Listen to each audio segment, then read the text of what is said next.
نحمده ونصلي على رسوله الكريم اما بعد فاعوذ بالله من الشيطان الرجيم بسم الله الرحمن الرحيم رب اشرح لي صدري ويسر لي امري واحلل عقدة من لساني يفقهوا قولي۔ توبہ کرنے والے کی مناجات۔ مناجات کا لفظ ہے یہ نجوہ سے ہے، سرگوشیاں، یعنی توبہ کرنے والا کیسے کیسے پکارتا ہے رب کو۔ میں نے سمجھا کہ میں نے صبح کر لی ہے، یعنی میں سمجھا کہ صبح ہو گئی ہے تو میں رات میں نکل کھڑا ہوا، جبکہ مجھ پر ابھی رات ہی تھی، یعنی رات ابھی باقی تھی۔ کبھی ایسا دھوکا ہو جاتا نا کہ انسان آسمان کو دیکھتا ہے کہ بڑی روشنی ہو گئی ہے اور ٹائم نہ دیکھے تو سمجھے کہ صبح ہی ہوگی۔ تو میں ایک چھوٹے سے دروازے کے پاس بیٹھ گیا، میں نے دیکھا کہ ایک نوجوان رو رہا ہے، رات کا وقت اور ایک نوجوان رو رہا ہے اور کہہ رہا ہے تیری عزت کی قسم، تیرے جلال کی قسم، میں نے تیری نافرمانی کر کے تیری مخالفت کا ارادہ نہیں کیا تھا، یعنی مجھ سے گناہ ہوا لیکن میں یہ نہیں چاہتا تھا کہ میں تیری مرضی کے خلاف کام کروں، اور میں نے تیری نافرمانی نہیں کی جب میں تیری نافرمانی کر رہا تھا۔ اس طرح نہیں کہ میں تیری سزا کو جاننے والا نہیں تھا اور نہ تیری سزا کا نشانہ بننے والا، تیری سزا کا نشانہ بننے والا نہیں، ولا بنظرک مستخف، اور نہ تیری نظر کو ہلکا جاننے والا ہوں۔ مجھے معلوم ہے تو مجھے دیکھ رہا ہے، لیکن میرے نفس نے میرے لیے اس گناہ کو آسان کر دیا اور میری بدبختی مجھ پہ غالب آ گئی اور دھوکے میں ڈالا مجھے تیرے ڈالے ہوئے پردے نے، یعنی میرے گناہ پہ جو تو نے پردہ ڈال دیا کہ کوئی نہیں دیکھ رہا تھا، تو اس وجہ سے میں دھوکا کھا گیا۔ اور اب جبکہ میں گناہ کر بیٹھا ہوں، تیرے عذاب سے مجھے کون بچائے گا؟ میں کس کی رسی پکڑوں گا جب تیری رسی مجھ سے کٹ گئی، یعنی تجھ سے تعلق نہ رہا تو کون ہے جو مجھے چھڑائے گا، بچائے گا؟ کس کو تھاموں گا؟ ہائے میرا غم ان دنوں پہ جو میرے رب کی نافرمانی میں کٹے گزرے، ہائے افسوس مجھ پر، میں کتنی دفعہ توبہ کروں، میں کتنی دفعہ واپس پلٹوں، اب مجھ پر وقت آ چکا ہے کہ میں اپنے رب سے شرم کر لوں۔ یعنی ایک شخص تنہائی میں اللہ کو یاد کر کے رو رہا ہے، پکار رہا ہے اور اپنی کیفیت کو بیان کر رہا ہے۔ وہ کہتا ہے کہ جب میں نے گناہ کیا تھا تو اس لیے نہیں کہ مجھے یہ پتا نہیں تھا کہ یہ تیری نافرمانی ہے، مجھے پتا تھا یہ غلط کام ہے، پھر بھی کر بیٹھا۔ ایسا نہیں تھا کہ مجھے یہ معلوم نہ تھا کہ تیری سزا ہوگی، سزا کا بھی مجھے پتا تھا، مجھے یہ بھی پتا تھا کہ تو دیکھ رہا ہے، لیکن میں نفس کے ہاتھوں مجبور ہو گیا۔ اور کتنی ہی دفعہ گناہ ایسے ہی تو ہوتا ہے، علم بھی ہوتا ہے یہ غلط کام ہے، پتا بھی ہے اس پہ سزا ہے، پتا بھی ہے کہ اللہ ناراض ہوگا، لیکن خواہشات نفس انسان پہ ایسا غلبہ پاتی ہیں کہ انسان نفس کے ہاتھوں مجبور ہو کے وہ غلط کام میں پڑ جاتا ہے۔ لیکن جب کر بیٹھتا ہے اور وہ وقت ختم ہو جاتا ہے تو پھر کیا ہوتا ہے؟ پھر ندامت اور حسرت اور شرمندگی، اور انسان پلٹ پلٹ کے سوچتا ہے اب کتنی توبہ کروں کہ معافی مل جائے، کتنی دفعہ واپس پلٹوں، اب مجھے اپنے رب سے شرم کرنی چاہیے کہ میں نے کس منہ سے اس کو ناراض کیا۔ توبہ کرنے والے کی نشانیاں، کیسے پتہ چلے کہ کسی نے توبہ کر لی؟ بعض عقل مند لوگوں نے کہا کہ انسان کی توبہ 6 چیزوں سے پہچانی جاتی کہ واقعی وہ توبہ کرنے والا ہے۔ نمبر 1 یا ان میں سے ایک نشانی کہ وہ فضول باتوں سے اپنی زبان روک لیتا ہے، فضول باتیں چھوڑ دیتا ہے، غیبت چھوڑ دیتا ہے اور جھوٹ چھوڑ دیتا ہے اور ہر گناہ۔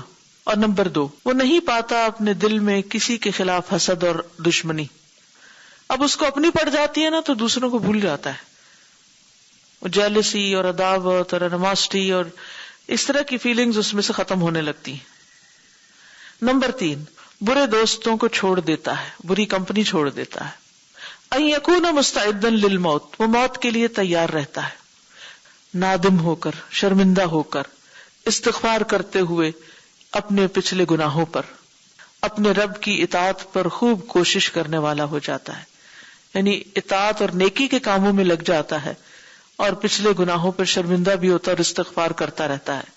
اور 5ویں چیز کہ اس کے دل سے دنیا کی ساری خوشیاں چلی جاتی ہیں، کیونکہ وہ غم میں مبتلا ہو جاتا ہے، اور اس کے دل میں سارے کا سارا آخرت کا غم بھر جاتا ہے، یہ دیکھا جاتا ہے۔ اور نمبر 6 کہ وہ اپنے آپ کو فارغ پاتا ہے اس چیز سے جس کی ضمانت اللہ نے لی ہے، رزق وغیرہ میں سے، یعنی دنیا کی فکر کم ہو جاتی ہے اسے، وہ اس کام میں زیادہ مشغول ہو جاتا ہے جس کا اللہ نے اس کو حکم دیا، یعنی عبادات کے لیے وقت نکالنے لگتا ہے۔ پہلے اس کا سارا ہم و غم دنیا دنیا دنیا، لیکن اب دنیا کم اور آخرت زیادہ۔ پھر جب پائی جائیں اس میں یہ علامتیں، یہ 6 چیزیں، تو وہ ان لوگوں میں سے ہے جن کے حق میں اللہ تعالیٰ نے فرمایا ان اللہ یحب التوابین ویحب المتطہرین، بے شک اللہ محبت رکھتا ہے خوب توبہ کرنے والوں سے، اور وہ محبت رکھتا ہے خوب پاک صاف ہونے والوں سے۔ توبہ سے تو وہ پلٹ آئے، اور متطہر یہ جو قلق اور رنج اور غم اور تکلیف سے گزرنا ہے، یہ دراصل تطہر ہے، پیوریفیکیشن کا عمل ہے، کیونکہ انسان بار بار توبہ کرتا ہے، بار بار روتا ہے، بار بار پلٹتا ہے، بار بار پوچھتا ہے اپنے آپ سے، دوسروں سے، کیا میری توبہ ہو جائے گی، کیا میری توبہ ہو جائے گی، کیا مجھے قلب سلیم مل جائے گا، کیا مجھے شفا حاصل ہو جائے گی، کیا میرا رب مجھ سے راضی ہو جائے گا۔ اس کا ہم و غم سب اسی کے اندر آ جاتا ہے، لہذا باقی چیزیں اس کے لیے بہت امپورٹنٹ نہیں رہتی۔ یہ تائب کی علامات ہوتی ہیں کہ اس کا دل آخرت کی طرف رجوع کر لیتا ہے، اس کی فکر بدل جاتی۔ توبہ کرنے والے کی طرف لوگوں کی ذمہ داری، یعنی لوگوں پر کیا ذمہ داری عائد ہوتی ہے کہ وہ توبہ کرنے والے کے ساتھ کیا معاملہ کرے، یعنی اگر کوئی شخص توبہ کر لیتا ہے تو پھر لوگوں کو اس سے کس طرح پیش آنا چاہیے۔ کہا جاتا ہے کہ لوگوں کے اوپر لازم ہے کہ وہ توبہ کرنے والے کے ساتھ 4 چیزیں کریں۔ نمبر 1 کہ وہ اس سے محبت کریں۔ سبحان اللہ، شیطان کیا کہتا ہے؟ اس سے محبت کرو گے تو گناہگار تھا، تم گناہگار سے محبت کرتے ہو، فلاں کا نام نہ لینا، وہ تو ایسا شرابی کبابی وغیرہ وغیرہ جو لوگ باتیں کرتے ہیں۔ نہیں، اگر کسی نے اپنا گناہ چھوڑ دیا ہے تو اب وہ اللہ کا بھی محبوب ہے، کیونکہ اللہ توبہ کرنے والوں سے محبت کرتا ہے، تم بھی محبت کرو کیونکہ اللہ سبحانہ وتعالیٰ اس سے محبت کرتا ہے۔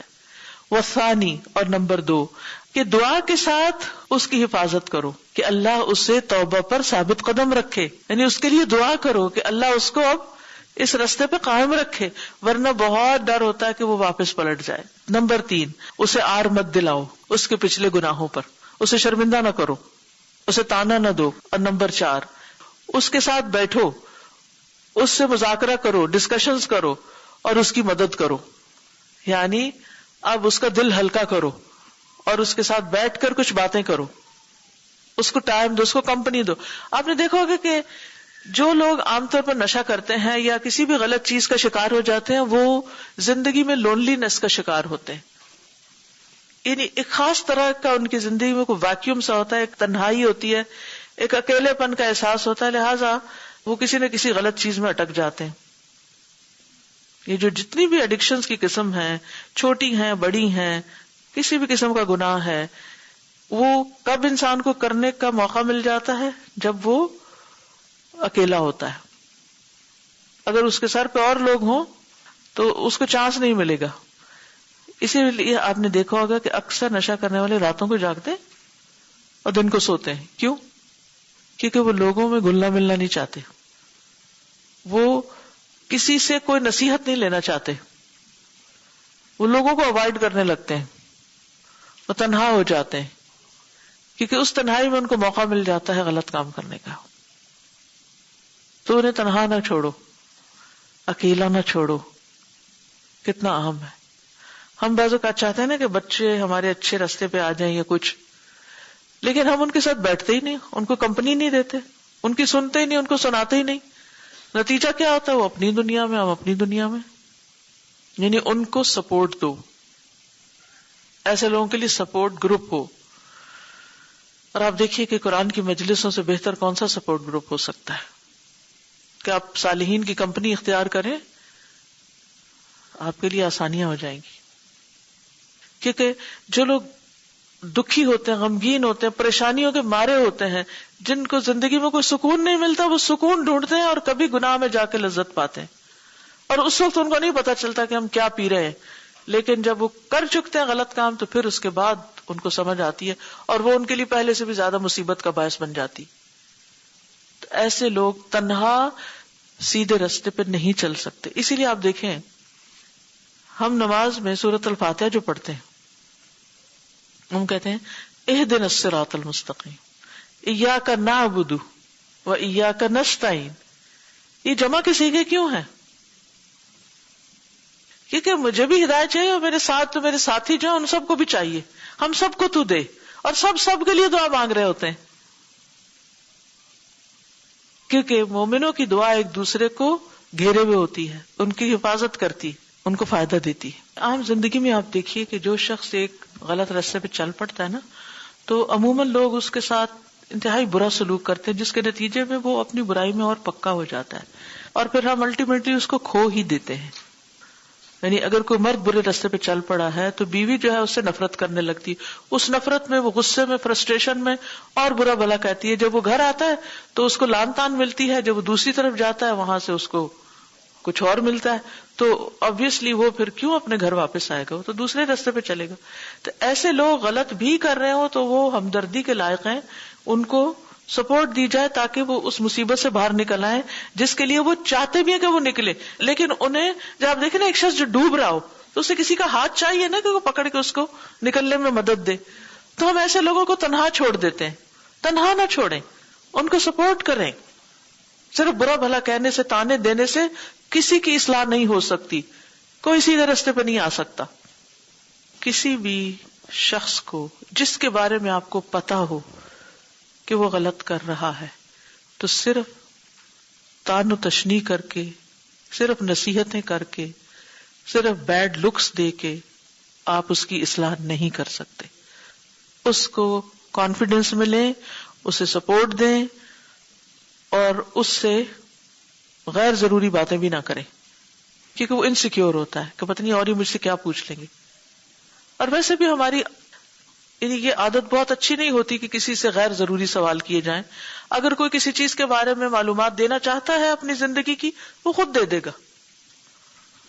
کیونکہ بہت سے لوگ جن کے گھروں میں کچھ ٹوٹ پھوٹ ہوتی ہے یا کوئی خرابی ہوتی ہے، اگر ہم ان سے ایکسٹرا سوال شروع کر دیں تو وہ ان کے لیے اور تکلیف کا باعث ہو جاتا ہے. تو مددگار تو بنے لیکن ان کے لیے مصیبت نہ کھڑی کریں. سبحانک اللہم و بحمدک، اشہد ان لا الہ الا انت، استغفرک و اتوب الیک. السلام علیکم و رحمۃ اللہ وبرکاتہ.